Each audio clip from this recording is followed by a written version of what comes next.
ยามมีสุขอย่าหลงจงมีหลัก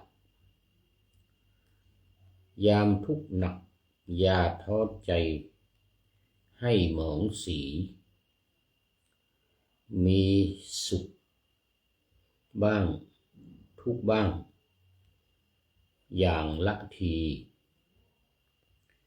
เป็นเช่นนี้ทุกชีวิตอนิจจังขอถวายความนอบน้อมแด่พระรัตนตรัยมีพระพุทธเจ้าเป็นต้น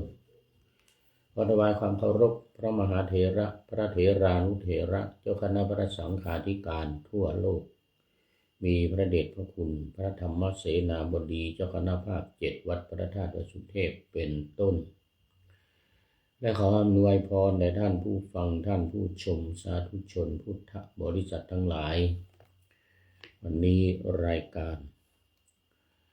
ธรรมะหลังธรรมวัดเย็นของวัดพระธาตุดอยสุเทพ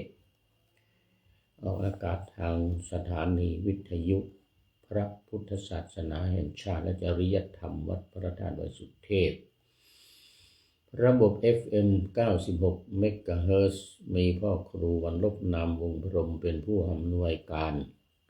อาจารย์พระมหาประสิทธิ์ประสาธิโกเป็นหัวหน้าสถานี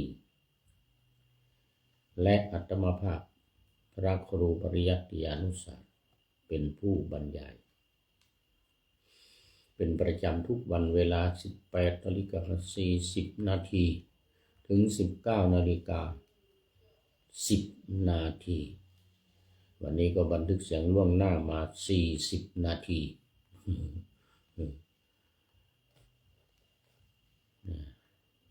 จากวัดดอยสะพันยูตำบลดอนเปาอำเภอแม่วางจังหวัดเชียงใหม่มีท่านพระครูสุตกิจจาภิรมย์เป็นเจ้าอาวาสและรักษาการเจ้าคณะอำเภอแม่วางแล้วก็วันนี้ก็มีพระเดชพระคุณหลวงพ่อพระราชกิติสุนทร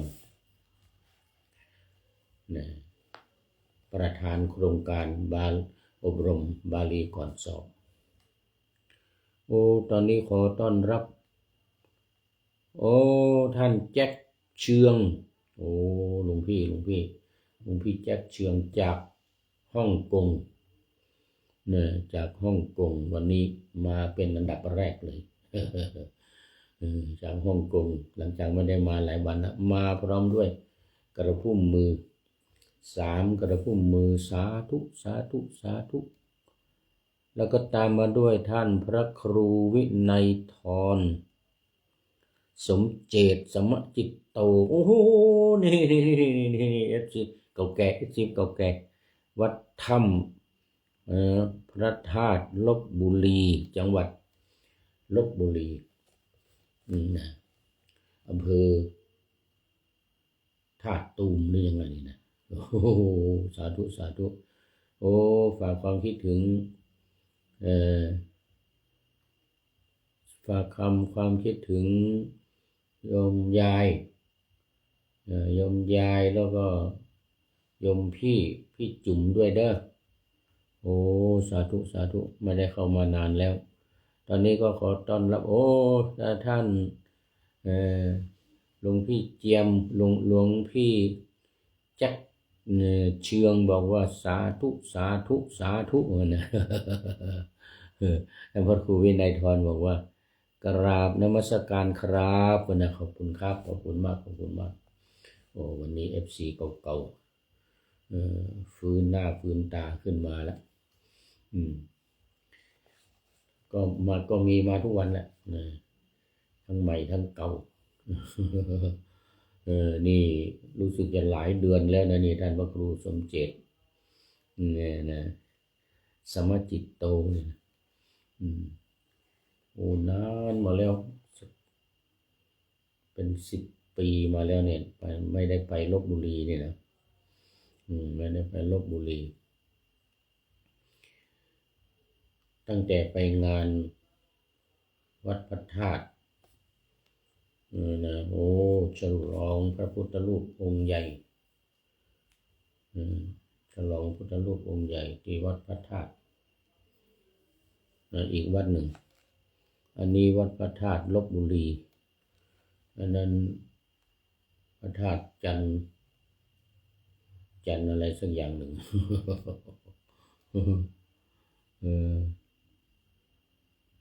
งานโอ้ต้องขอไปวันนี้ตามันหยอดตาหยอดน้ำตาเทียมแล้วก็หยอดยาเพราะว่าตาข้างนี้โอ้นี่ไงเขาวงพระจันทร์ โอ้จำได้ละเขาวงพระจันทร์มาโอ้พุทธรูปใหญ่ตามมาด้วยท่านอาจารย์กายโอ้โหนี่จากต่างประเทศมาแล้ว2 ประเทศแล้วทีนี้เมื่อกี้ฮ่องกงมาแล้วนี่ลันคอนประเทศอังกฤษวัดพระสิงห์ UK เนี่ยเมืองลันคอนประเทศอังกฤษนี่ก็เป็น FC ตัวจริงมาทุกวันโอ้สาธุเป็นอย่างยิ่งแล้วก็2 องศาวันเมื่อวานนี่เห็นบอกมาว่าโอ้2 องศา ที่อังกฤษหนาวอยู่แล้ว2 องศานี่เป็นโหเป็นประจำของเขาฝากความคิดถึงโอ้ทุกท่านเนอะที่วัดพระสิงห์ UK แล้วนี่ท่านอาจารย์ธีรศักดิ์ก็อยู่เมืองไทยนี่แต่ยังไม่ได้เจอกันเดี๋ยวหลังสอบนี่ก่อนจะได้ไปเยี่ยมวัดพระสิงห์กำลังโอ้เดี๋ยวก่อนนะฉันเพลครับโอ้จริงด้วยกำลังฉันเพลที่ตอนนี้7 ชั่วโมงอ่ะห่างกันไปเนี่ยอ๋อตอนนี้มันกำลัง8:30เนี่ยโน่นกำลัง11:30โอ้ไม่รบกวนนิมนต์ฉันเพลครับผมนิมนต์เนี่ย เดี๋ยวมาอีกคืนนี้เดี๋ยวยังจัดอีก3 รายการ3 รายการเดี๋ยวจะต้องจัดพระไตรปิฎกลอยฟ้าอีกนะเนี่ยวันจันทร์อังคารพฤหัสนี่มี3 รายการนะธรรมทัศน์พระไตรปิฎกลอยฟ้าแล้วก็ธรรมะหลังธรรมะเย็นนี่นะนิมนต์ฉันก่อนแล้วเดี๋ยวค่อยเข้ามาอีกเดี๋ยวจัดอีกได้อีก2 รายการได้อีก2 รายการหลวงพี่แจ็คก็จากฮ่องกงเนี่ยมาหลายเดือนแล้วนะนี่จากฮ่องกงนี่หลายเดือนแล้วอันนี้ฮ่องกงมาแล้วอังกฤษมาแล้วลพบุรีหลวงพี่พระครูธรรมธรสมเจตวัดพระธาตุลพบุรีพระธาตุเขาวงพระจันทร์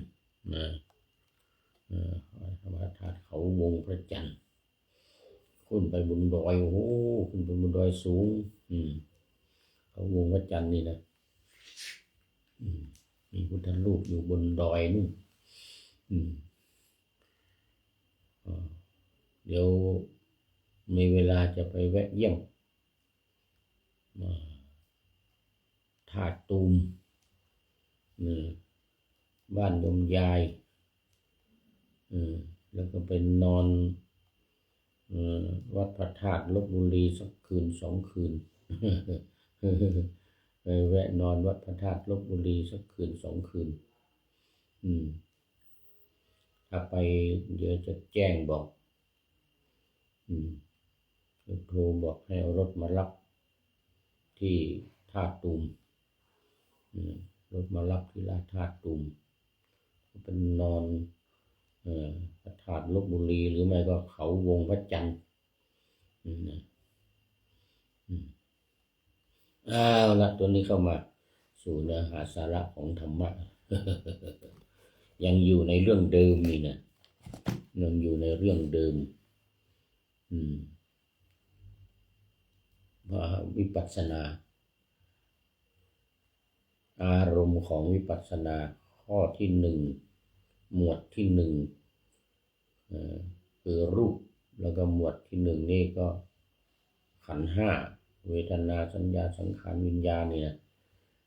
รูปเป็นข้อที่หนึ่งนี่หลายวันมาแล้ววันนี้ก็ยังอยู่จะได้พูดถึง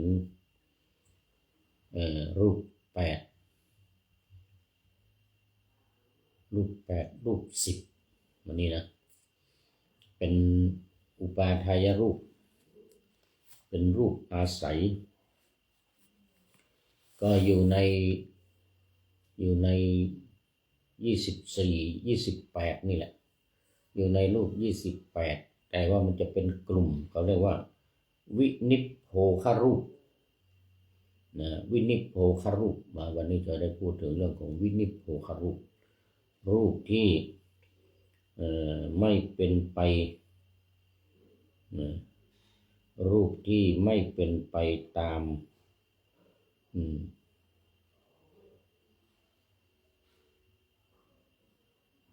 รูปที่ไม่เป็นไปตามความแปลกไม่เป็นไปตามความแปลกประหลาดทั้งหลายคือมันเป็นธรรมชาติที่จะต้องเป็นที่อาศัยซึ่งกันและกันแม้ธาตุสี่นี่นะดินน้ำไฟลมเนี่ยก็ยังต้องอาศัยการปรากฏของรูปเหล่านี้การปรากฏดินน้ำไฟลมธาตุสี่นี่เป็นหลักใหญ่ก็จริงแต่ถ้าไม่มีธาตุเหล่านี้เนี่ยก็จะไม่ปรากฏให้ใครเห็นไม่ปรากฏให้ใครเห็นไม่รู้ว่าดินคืออะไรน้ำคืออะไรลมคืออะไรไฟคืออะไรนี่นะซึ่งมันจะต้องอาศัยเขาเรียกว่าอวินิพโภครูปนะรูป24เนี่ยนอกเหนือจากมหาพุทธรูป4นะบวกมหาพุทธรูป4เป็น28เนี่ยไม่สามารถเกิดขึ้นเองตามลำพังได้มหาพุทธรูป4เนี่ยนะจะต้องอาศัยมหาพุทธรูปเกิดขึ้นพร้อมกันสิ่งที่เกิดขึ้นพร้อมกันกับมหาพุทธรูปคือสัญลักษณ์สิ่งที่แสดงให้เห็นดินน้ำลมไฟพร้อมกันมหาพุทธรูป4จึงเป็นที่อาศัยของอุปาทายรูป24เป็นเหมือนกับแผ่นดินที่เป็นที่อาศัยรองรับต้นไม้หรือบ้านเรือนอุปาทายรูป24จะเกิดไม่พร้อมกันทั้งหมดขึ้นอยู่กับสมุฏฐานที่เป็นปัจจัยให้เกิดและเกิดในกลาปะไหนแต่ที่แน่นอนคืออวินิพโภครูป8ต้องเกิดพร้อมกันและมีอยู่เป็นพื้นฐานในกลุ่มของรูปทุกกลุ่มรูปทุกกลุ่มไม่ว่าจะกองไหนไม่ใช่ว่ากลาปะไหนนะไม่ว่าจะกลาปะไหนกองไหนก็ตามเนี่ยนะอวินิพโภครูปนี่มาจากคำว่าบวกกับนะแปลว่าไม่มีก็ปฏิเสธเหมือนกันไม่มีทีนี้แปลงเป็นนะแล้วก็บวกวิซึ่งแปลว่าส่วนหรือว่าเป็นส่วนที่แยกกันก็ได้วิสังนี่มันแปลว่าแยกอย่างเราจะเห็นอย่างในคำว่าวิสุงลักขณัตถายะที่คำอาราธนาธรรมนะอาราธนาศีลวิสุงลักขณัตถายะเนี่ยมันแปลว่าแยกเป็นอย่างแล้วก็บวกนิพโภคะแปลว่าเป็นไป เป็นไปโดยไม่แยกกันนะโดยไม่แยกกันเพราะมันมีนะอยู่ข้างหน้ามีอะแล้วก็มีนะก็เป็นอวิมันมีวิอยู่บนหน้าอีกนะอวินิพโพคะรูป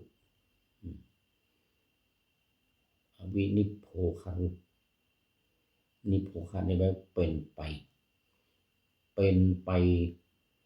แบบไม่แยกกันคือเป็นไปด้วยกันเกิดรวมกันเป็นกลุ่มมี4อย่างมีอะไรบ้างนะรูปที่ไม่มีความเป็นไปแยกออกจากกันหมายถึงกลุ่มของรูป8รูปนะมีภาษาเรียกในภาษาบาลีว่าสุทัศถกะกลาปะสุทัศถกะกลาปะกำลังฉันเพลโอ้อาจารย์กายนิมนต์ฉันเพลนี่นะมีอะไรบ้างกลุ่มของจักขุประสาทรูปซึ่งมี10รูปถ้ามาบวกกับ8นี่นะมีกลุ่มประสาทรูปอีก2มารวมกันนี่เป็น8เอาอัน8นี่ก่อน8นี่มันคือดินน้ำลมไฟสีกลิ่นรสและโอชาดินน้ำลมไฟ5สี6กลิ่น7รส8โอชาเนี่ย8โอชาคืออะไรมันจะต่างกันกับรสยังไงโอชามันก็คือรสนั่นแหละรสที่เกิดขึ้นนั่นแหละแต่มันจะมีพิเศษออกไปก็คือว่ามันอร่อยคำว่าโอชะนี่นะโอชะนี่มันแปลว่าอร่อยแปลว่าดีแปลว่าซึมซับเข้าไปโอชะเนี่ยนะมีรสถ้ามีรสเนี่ยรสของอาหารต่างๆเนี่ยรสเปรี้ยวรสเค็มรสหวานเนี่ยมันจะทั่วไปแต่ว่ามันจะซึมซับเข้าไปตามเส้นเลือดของเราซึมซับเข้าไปในร่างกายของเราได้เนี่ยไอ้ตัวนี้เรียกว่าโอชะก็คือความเปรี้ยวความหวานความมันความอะไรต่างๆเนี่ยโดยเฉพาะความหวานมันจะมีคำว่าโอชะเนี่ยมันจะหมายถึงที่มันหวานมันอร่อยมันหอมมันนุ่มนวลอะไรของเราเนี่ยนะเรียกว่าโอชะแล้วก็มันมีหน้าที่ในการที่ซึมเอารสของอาหารเนี่ยซึมเข้าไปตามเส้นเลือดของเราตามอนูร่างกายของเราไปทั่วร่างกายของเราคือโอชาตัวนี้นะเพราะนั้นมันก็จะมี8กลุ่มที่มันจะแสดงให้ดินน้ำลมไฟปรากฏนี่นะมี4คือสีกลิ่นรสโอชาสีกลิ่นรสโอชานี่อีก4อย่างนี้จะทำให้ธาตุดินปรากฏขึ้นมาได้ทำให้ธาตุน้ำธาตุลมธาตุไฟปรากฏให้เราเห็นได้ผ่านทางไอ้กลานี่นะกลาปะนี่นะคือเป็นสีอย่างเงี้ยทำให้ตาเราเห็นปรากฏเป็นสีแล้วก็เป็นกลิ่นก็เป็นพวกรสเป็นพวกรสพวกอาหารสีกลิ่นก็เป็นกลิ่นที่จมูกของเราได้กลิ่นเนี่ยประสาทจมูกเนี่ยถ้าไม่มีกลิ่นจมูกจะไม่รู้เรื่อง จมูกไม่มีความหมายถ้าไม่มีกลิ่นเข้ามามันจะไปรู้อะไรทีนี้จมูกเนี่ยประสาทนี่มันจะไปรู้อะไรทีนี้มันไม่รู้อะไรประสาทจมูกเนี่ยอยู่ข้างในนี่นะถ้าไม่มีกลิ่นเข้ามานี่นะใจหรือจิตหรือวิญญาณของเรานี่จะไม่รู้เพราะนั้นไอ้ธาตุดินในตัวเนี้ยไอ้ตัวประสาทรูปเนี่ย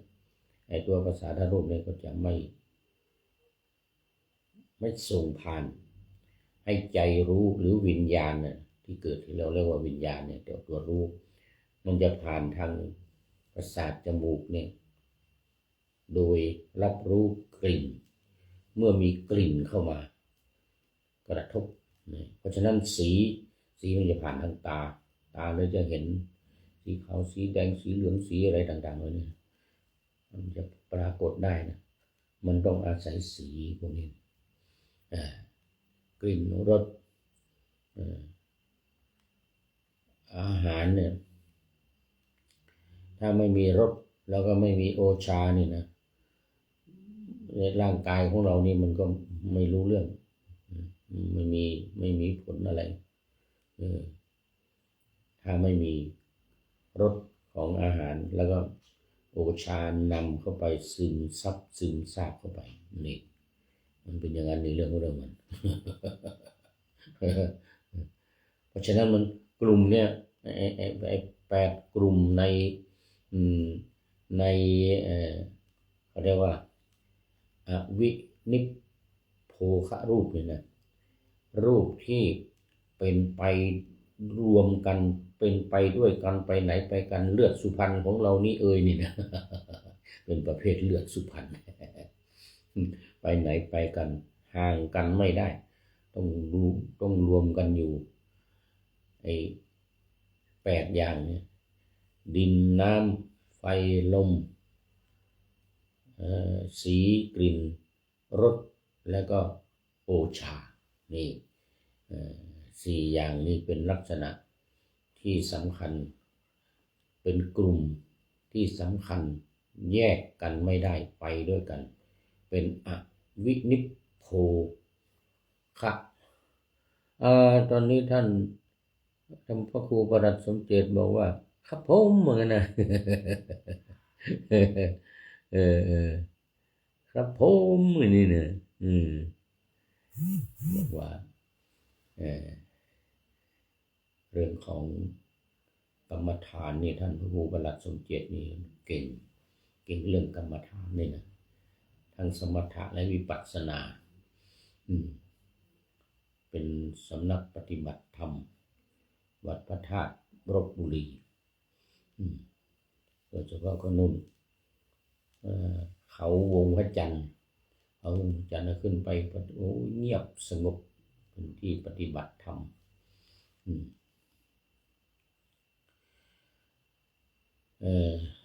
นะตกลงก็มีกลุ่มที่แยกกันไม่ได้เป็นไปด้วยกันหรืออวินิพโภคะรูปเนี่ยนะ8 อย่างเนี่ยดินน้ำไฟลมสีกลิ่นรสและโอชารสนี่เดี๋ยวจะมาดูให้ดู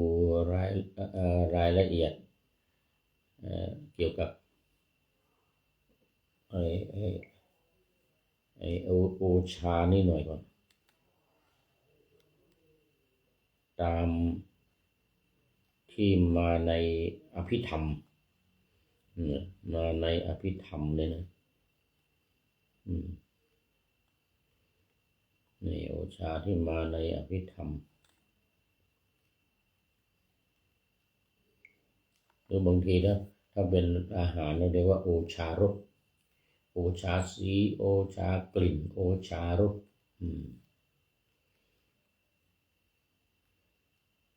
รสดีรสอร่อยนี่นะในพจนานุกรมบอกว่ารสดีรสอร่อยรสที่ซึมซาบเครื่องหรือสิ่งบำรุงเลี้ยงให้เกิดความเจริญงอกงามอย่างร่างกายเราเนี่ยถ้าไม่มีโอชาไม่มีรสนี่นะมันจะไม่มีอะไรหล่อเลี้ยงมันจะห่อเหี่ยวหรือบางทีตาย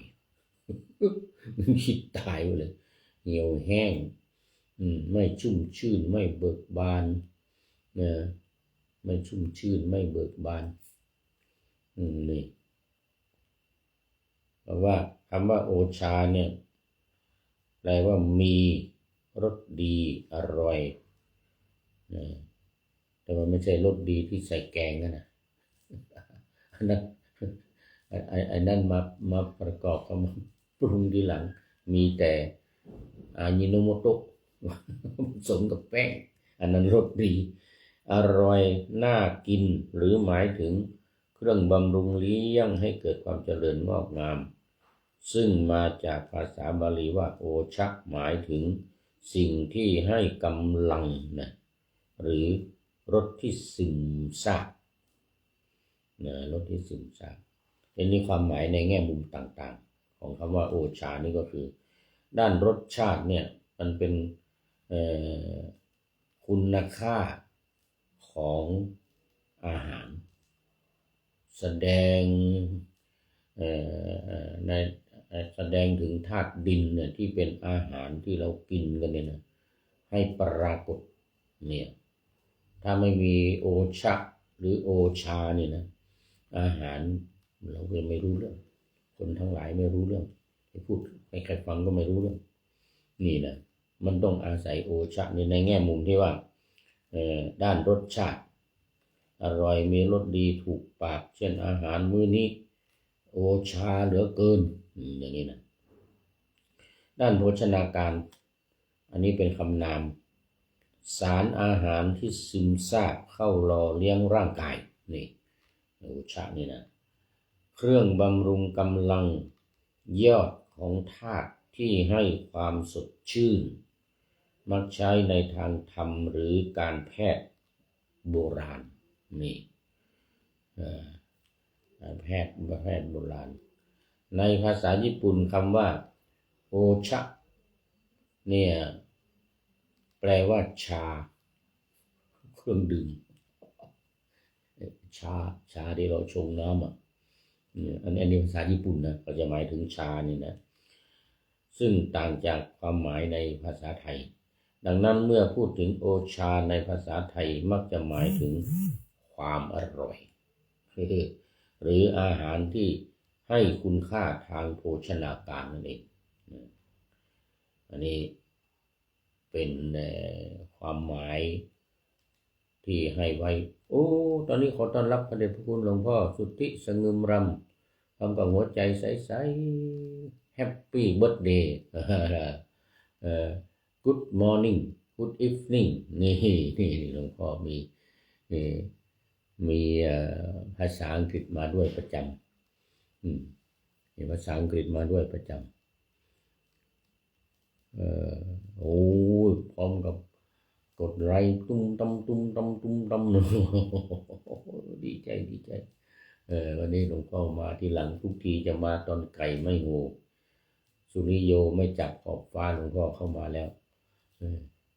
แต่วันนี้หลวงพี่แจ็คมาเป็นอันดับหนึ่งเลยจากฮ่องกงอันนี้หลวงพ่อจากบุรีรัมย์นะเอาละตอนนี้เราก็มาสรุปไอ้ที่ธาตุสี่ที่จะเป็นไปได้ตัวแสดงของธาตุสี่ก็มีอยู่สี่อย่างคือสีกลิ่นรสดูเวลาหมดซะแล้วกระมังนี่ไม่ทันได้ดูซะแล้วยังไงล่ะโอ้หมดเวลาเดี๋ยวใช่อันนี้หมดเวลาแล้วนะสีกลิ่นรสโอชาวันนี้สี่อย่างต้องจำไว้ให้แม่นยำเราได้คำว่าอวินิพโภครูปวันนี้เราพูดถึงอวินิพโภครูปที่เป็นไปโดยไม่แยกกันหรือว่าไม่สามารถที่จะแยกกันได้ต้องไปกันเป็นกลุ่ม8อย่างซึ่งถ้าเราไปบวกกับภาษาทรูปนะอีก2คืออินทรีย์คืออินทรีย์ซึ่งหมายถึงความเป็นใหญ่ที่มารวมกันทำให้ปรากฏทางตาหูจมูกลิ้นกาย5อย่าง เขาเรียกว่าเป็นอินทรีย์นะอินทรียรูปละวันนี้หมดเวลาโอ้พระเดชพระคุณหลวงพ่อสุทธิสงุมลำวันนี้เป็นจากอันดับแรกมาไก่ไม่ทันหูนี่มาเป็นสุดท้ายเลยวันนี้ โอ้ตนาเป็นอย่างยิ่งกราบขอบพระคุณเป็นอย่างยิ่งและทุกท่านที่เข้ามาแล้วผ่านไปแล้วด้วยนะข้อคิดท้ายรายการวันนี้ได้จากสถานีธรรม ใน Facebook เหล่านี้แหละไปเปิดสถานีธรรมนะให้ความคิดไว้ว่ายามมีสุขอย่าหลงจงมีหลักยามทุกข์หนักอย่าท้อใจให้มองสีมีสุขบ้างมีทุกข์บ้างอย่างละทีว่างั้นนะเป็นเช่นนี้ทุกชีวิตอนิจจังขอบพระคุณขอบพระคุณสถานีทำไว้ณที่นี้เป็นอย่างยิ่งขออำลาพระจากผู้ชมฟังที่เดินยืนนั่งนอนฟังทั้งหลายขอให้มีความสุขใจและกายสดชื่นสบายไปตลอดกาลนำเอาธรรมะไปปฏิบัติเพื่อให้กำจัดทุกข์ใหญ่ภัยพานพ้นเกิดตายในวัฏสงสารบรรลุนิพพานทุกท่านกันเถิดขอเจริญพร